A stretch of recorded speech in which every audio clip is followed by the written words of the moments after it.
Hello, everyone. Good afternoon. Okay, so let's start. So this afternoon, basically, we are going to learn about advanced tools in researching and viewing related literature. So I believe that you have already seen the presentation. Opo. So I'll just share my screen. So Sir Alex and Sir Dennis, you familiar with Google search, right? Have you utilized Google search like to the extent of using their search operators?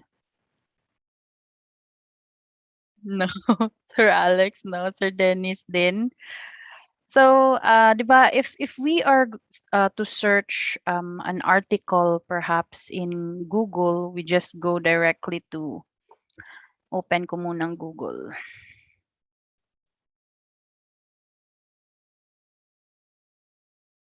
Okay. Okay, let's say this one, 'di ba? Ito, we go straight to um student engagement example. Example like this. I hope you can see. Ay, hindi. I'll share my whole screen na lang. Wait.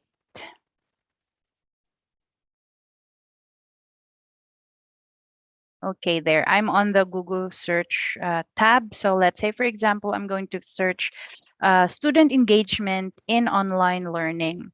The thing is, if we are not going to use the search operators, usually this will result to, there you have 606 million, eto, 'di ba, results. So we want to narrow it down.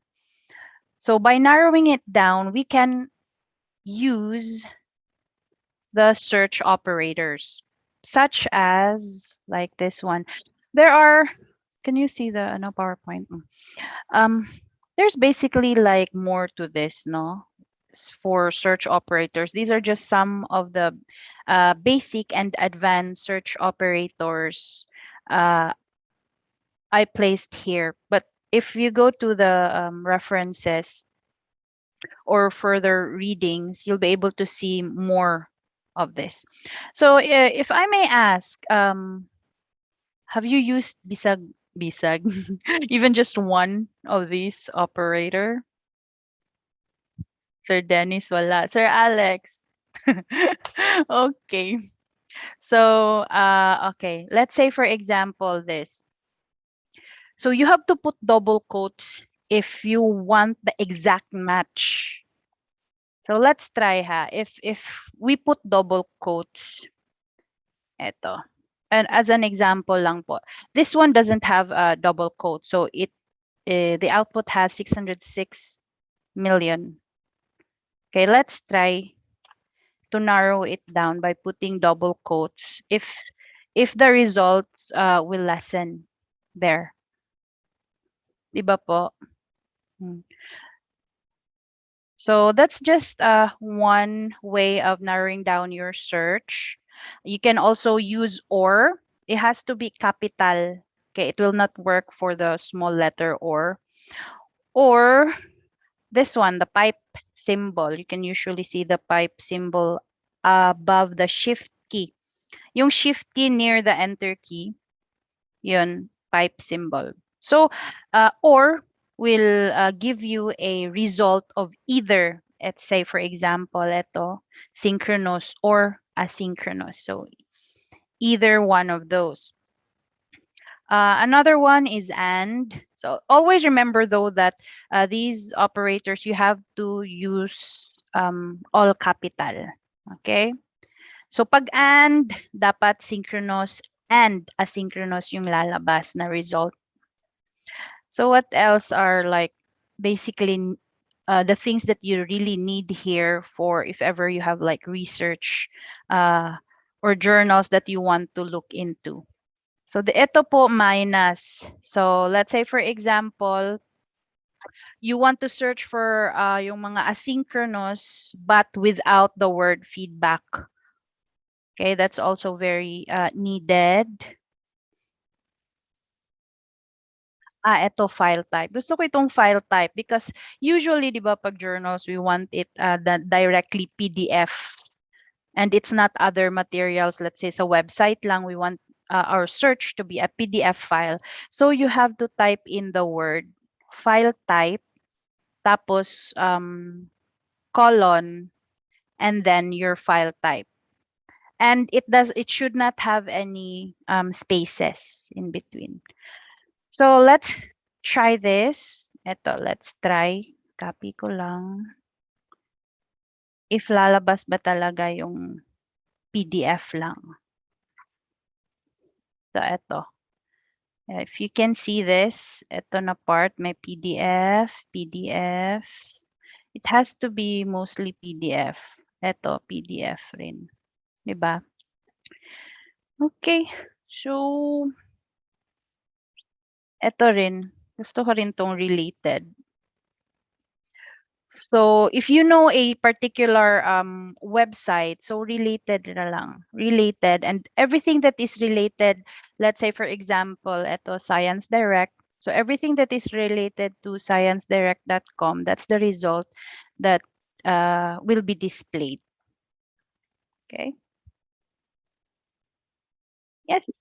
So, basically, this is just one way of searching for related literature. You can also use yung mga online databases. So, does your school po have like online database such as this one of Silliman? Yung library may own resources na online. How about sa inyong school po, Sir Alex and Sir Dennis? Okay. Well, maybe perhaps I think outsiders can also, if I'm not mistaken, use the Silliman resources. So if we try, if you visit this one, I think you can. Okay, try nyo po. If you are into research right now, there's also a lot of um, resources that you can use. Dito po. Wait, I copied the wrong link.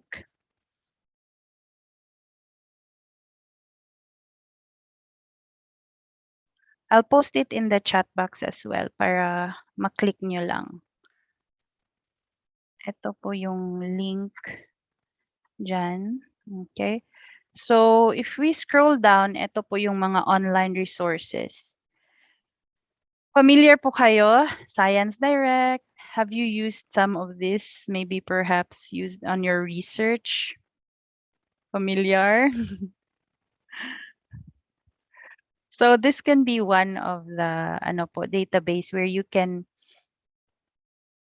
what's the chat system? The bottom part? Hmm. Ito, as the librarian. No.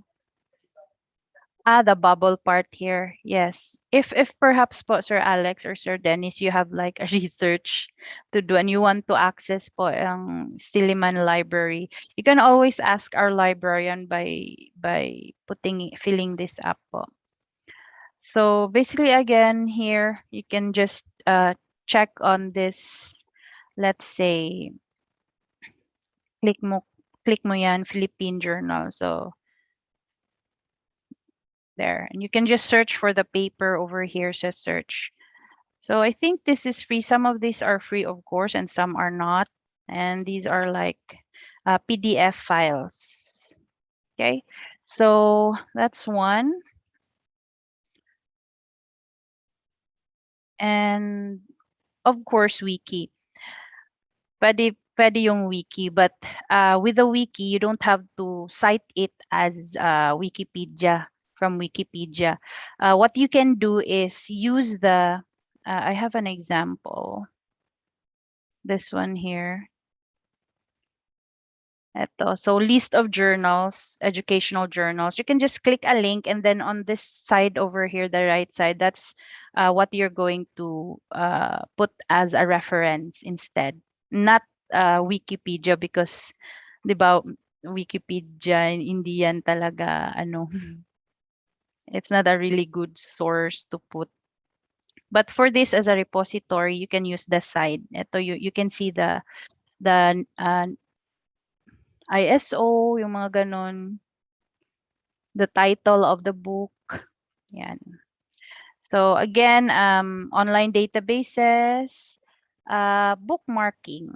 Okay, you've tried bookmarking po para hindi na kayo like mag-type again sa site. Yes, for Sir Alex. How about Sir Dennis? Uh, Very easy lang po, Sir Dennis. Like you have, let's say for example, ito po. So I've searched for, because I'm creating this study about student engagement. Then, if I go back here, ito, there's a lot of like 2 million results for student engagement. So I'll just click on a PDF file here, and if I think this is a good read. I don't want to download it yet in my computer. So what I will do first is to create a bookmark. Ito lang po, click mo lang yung three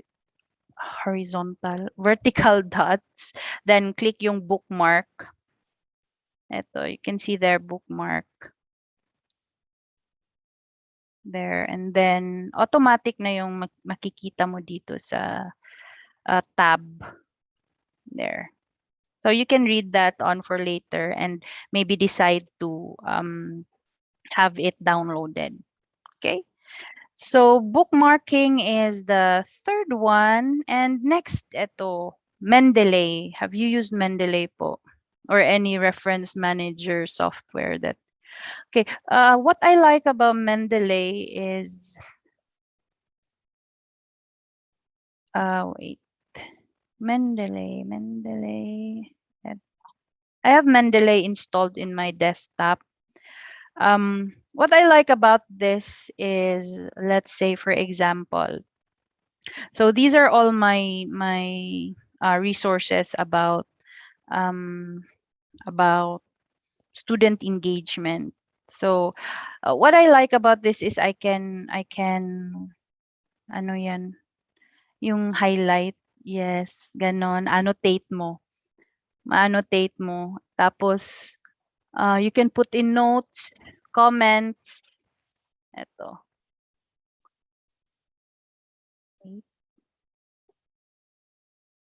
There. I like this part. Parang gano'n. Yeah.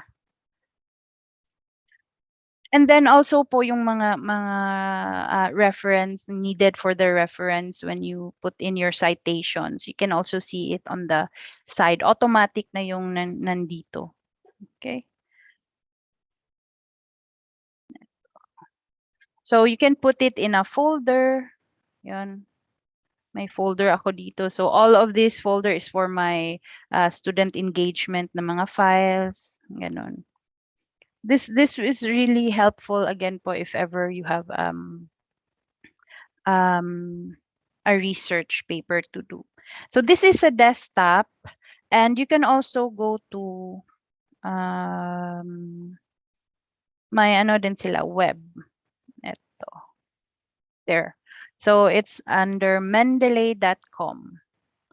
I really would like to suggest you signing up to this because there, Mendeley.com. So again, pwede mo yung ma-sync whatever you put in the website. You can sync it directly to your desktop application as well.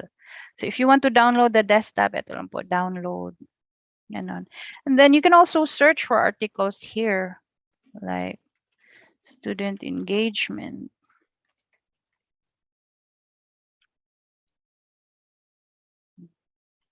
So this is also a repository for all the articles needed for literature review. So it's downloadable PDF file. Yan. You can narrow also your search recent search, document type, ganon. Okay? Mendeley.com po. Then, what else? Again po, you can sync or collaborate with other people. So if two or three of you are working on an article, you can collaborate with the use of Mendeley, including also the desktop. So you can share whatever files you placed here. You can share it to whoever is in your um, group. Okay. And finally, we have eto po. So in my presentation, I showed you here Microsoft Word, track changes and comments. Have you used this po, Sir Alex or Dennis? Have you tried using track changes and comments? Okay. Um, I hope you've seen this video on how to do this. I want us to do this together. So I will not be using Microsoft Word. Instead, I will be using Google Docs. So I'll be sharing to you um, ito, a copy of my research. So share ko lang. I'll just get the file so that you'll know how this one works. Okay, wait.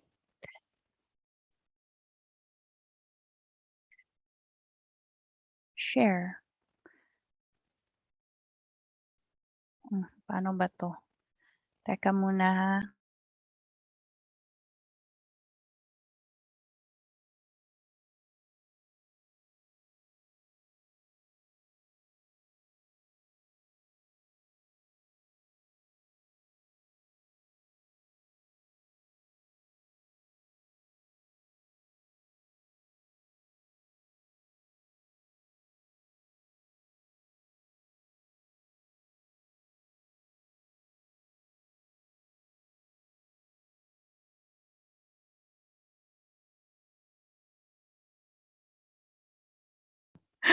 I'm looking for the get link.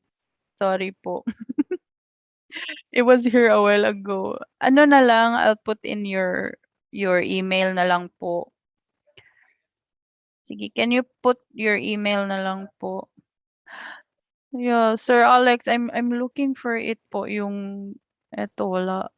It was supposed to be here yung share or eto, kumbaga. Kana na lang. Okay, wait, lower part po, sabi ni Sir Dennis. Lower part where?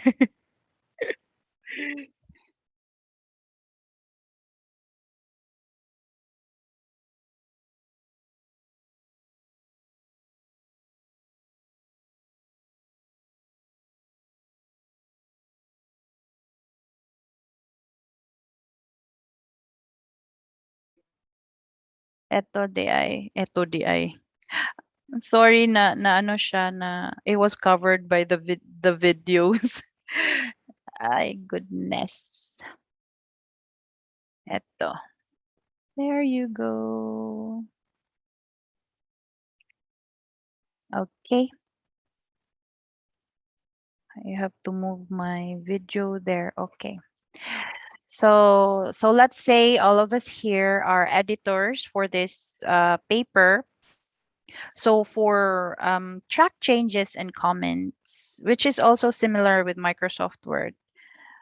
Kisa na nag-hello, Sir Fredly. So I believe Sir Dennis and Sir Alex can already access. Okay. So as an example, ito po. So editing, if you look here, editing will let you edit automatically the file. So whatever you type there or delete there will automatically be deleted. But we don't really want that because we also want the other people to know what we are about to do with this file. So instead, you go to suggesting there. So let's say, for example, I would suggest I'll just highlight this And let's say, since I click suggesting, and if I click on my backspace or delete, it will not automatically be deleted. Look, there, Jan. Instead, you want to suggest, you can say, can be, title can be changed, something like that. Ganon. There, sige. So, can you please try it, Sir Alex and Sir Dennis? So I'll just put this to suggesting lang. So you can either delete, or let's say, for example, I'll scroll down muna ha. Or put in a comment. Let's say I'll highlight this part, and then if you click this plus sign over here, that's add comment. So you will know, you can say this needs revision. Then comment, so that you will know who wants this revised, or what revisions do you want from this paragraph. And also you can, whoever is part of this research can reply, put in their reply. Sige, I would like for Sir Alex and Sir Dennis to try.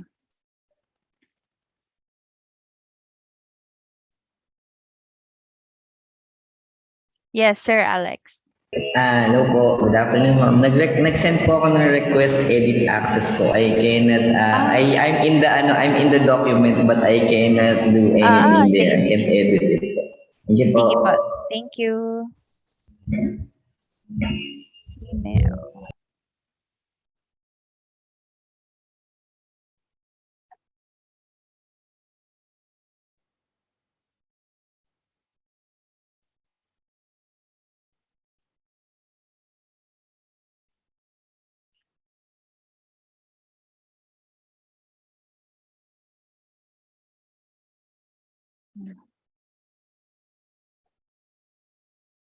How about your Sir Dennis?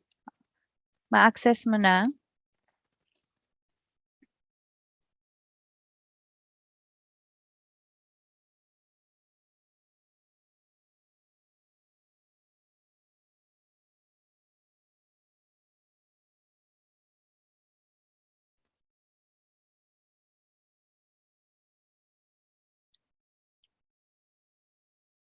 Sir Dennis, you can access it po.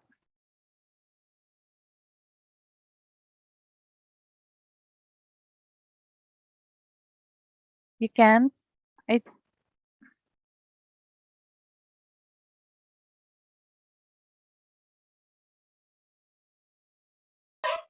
No, ma'am. I cannot access po. Okay. Viewer.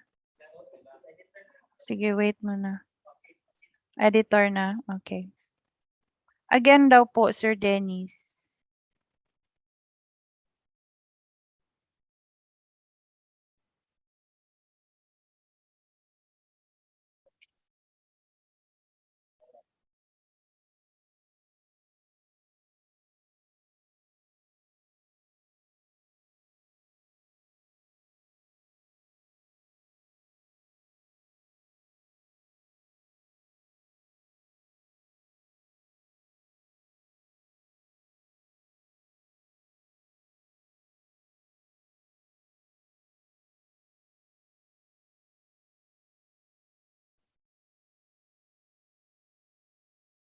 Gusto ko pong makita kung like what yours. Who's doing this one? Delete po yung lahat.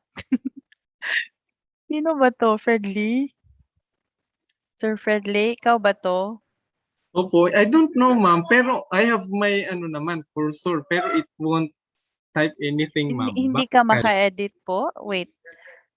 Refresh mo daw, sir. I-refresh mo yung Kasi we've already changed it to editor. Okay, Sir Alex, saan po yung nagawa mo? Which part po?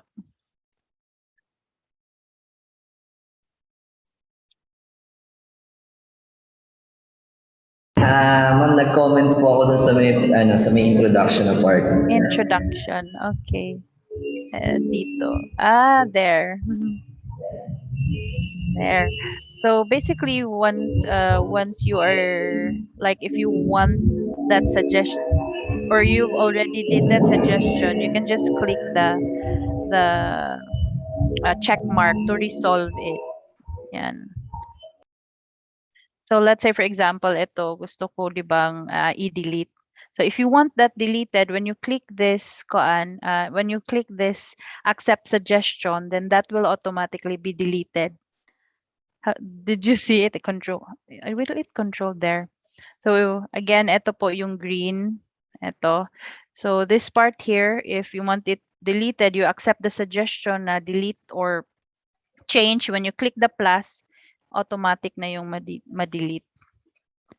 So it's something like that. Pwede rin ma-control Z. Control Z. There. Diba? This is very useful po talaga pag online, 'di ba? We don't have to like waste so much paper on printing. There. So the same goes po for Microsoft Word. There's also like this in Microsoft Word where you can see suggestions. Hala, sa ano po yung may nag-delete. Dinilit lahat.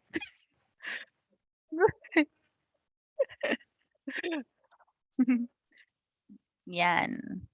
So basically, yun na po lahat for mga tools po for researching and reviewing related literature. For next for tomorrow, I think it will be Google Forms. Google Forms, yes. Yes. Any questions po, Sir Dennis and Sir Alex? Kasi easy lang, 'di ba? Dapat ma-perfect niyo yung yung test. For the quiz po, yun, mga operators. Kasi yun ang pinaka a little bit difficult. Yan. Ay, walang question po sa operators. Like, do you understand how it works po? 'Di ba? I hope you'll be able to use this like file type. Hindi naman lahat, pero some of it, it's really useful po in researching or in searching anything sa web. So, yes, that is it for this afternoon po. Thank you so much, Sir Dennis and Sir Alex, for always like joining us every single deepening po. We really do appreciate because like paano lang pag kami na lang kami lang. Maraming salamat. You deserve an award for the yes. So, if you don't have any other questions po, or maybe perhaps you want to add something. Yes, Sir Alex. Regarding daw po dun sa may operators sa may Google search, is it only applicable for in the Google search po kasi there is parang option there na all images, videos, yung mga operators po na yun, even if I choose the image. Let's say for example, I want a specific image for this topic. And then when I search without using the operators, the Google is suggesting a lot of things to choose from. Can I also use those operators in the Google images? Let's say for example, I just need a certain Yes, usually most especially file type po, sir, like if image yung you're searching for an image. So file type of an image can usually be PNG, JPEG. So you use that po. Because basically you can also just go diba directly to ano ba yan, images. But sometimes it really does give you a lot. So you can mix and match operators, man. You can mix and match operators. You just need to know like what to put. You can have the and or minus, put them all together. So, but basically, yes, you can output an image or a video. How about ma'am, if let's say for example, I'll be using two operations or Mm, operators po in one search only. mm. Is it also allowed? Yes. Yes, sir. Multiple or two or multiple operators you can use. Para din siyang ano, math. You can also add the like parentheses to ano, to segregate which search you want to do first. So para siyang gano'n, PEMDAS. Try niyo lang po. And but ano 'no, there's just one thing though, it's not every time like what, like eto po 'di ba, PDF 'yan, pero there's still like it does not always give you the ano, the correct one like eto hindi 'yan PDF. But at least it's no longer in the millions, it's on the thousands lang, na-narrow down yung search more. Yes.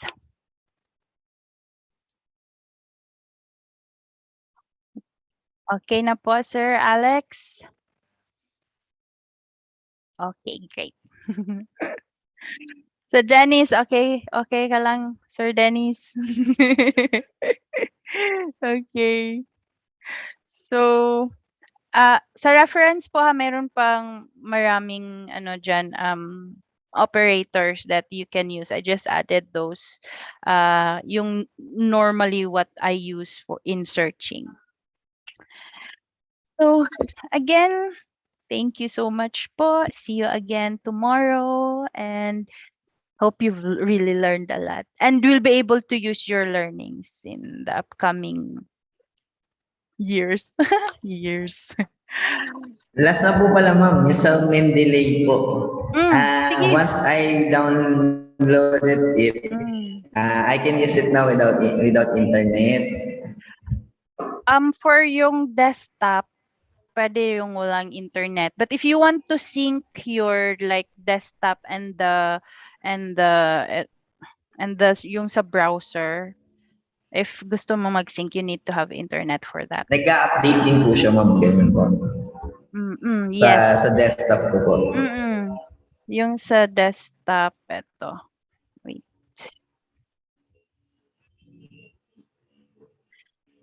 So yeah, pag mag-sync ka, you need to have ano, internet po pag mag-sync.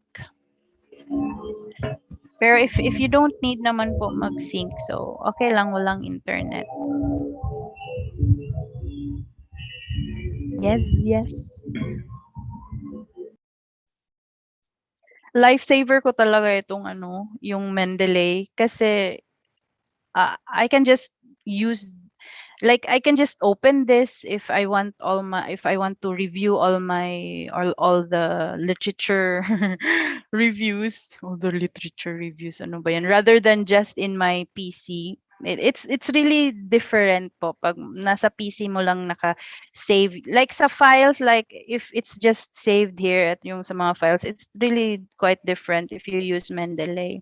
And of course you can also like if you have published work you can put it here and then you can share this with other like researchers.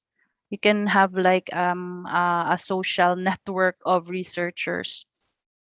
So this is what's nice with Mendeley. Okay. Um, Sir Dennis, download ka rin ng ano ha, Mendeley. Okay. Meron pa, Sir Alex? Okay.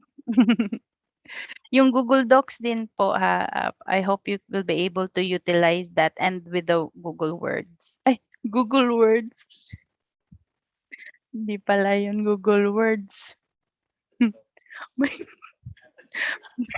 Sorry.